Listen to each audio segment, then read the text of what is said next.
Pour cette compétition-là, il prend juste la meilleure score. La meilleure note. C'était un 9,525 pour Laurie Strong. Celle-là, c'est Natasha Hallett de Québec. Là, elle a fait un peu plus de difficulté. Elle a ajouté une vrille dans le deuxième envol, dans le salto tendu.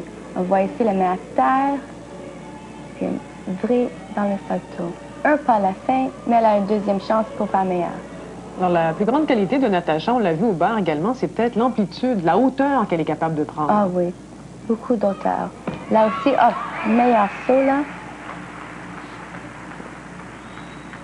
On doit dire que ce nouveau saut où les filles mettent les mains à terre avant, ça devient plus difficile parce qu'on va sur le chemin. Ce sera une note de 9,75. Elle, c'est Natasha Hallett. Elle s'entraîne avec un club de Québec qui s'appelle l'Académie de gymnastique et son entraîneur, c'est Michel, en fait 16 entraîneurs, Michel et Valérie Arsenault. On va voir ici une double salto arrière vrillée. Mouvement, il n'y a pas beaucoup de Canadiens qui le font. Très belle. Natasha qui a 17 ans, pourquoi elle met le petit tapis pour la réception des sauts? Est-ce qu'elle est blessée? C'est à cause de ça ou...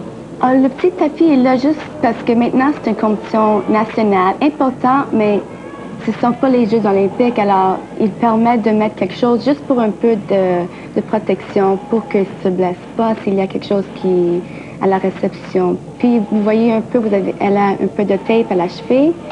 Alors peut-être elle a un peu de douleur là. Alors c'est juste pour protéger son pied. Est-ce qu'elle perd des points? Non, elle ne perdra pas de points. Non, pas ici, non. Mais en compétition, comme les championnats du monde et les Olympiques, on n'a pas le droit d'avoir d'autres matelas.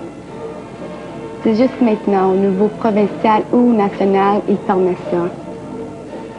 Se prépare pour une ligne acrobatique, Natasha Hallett de Québec. Une rondade avec une double sartorière. Un petit pas à la fin. Elle perdra quelques dixièmes à cause de ça? Un dixième. Oui.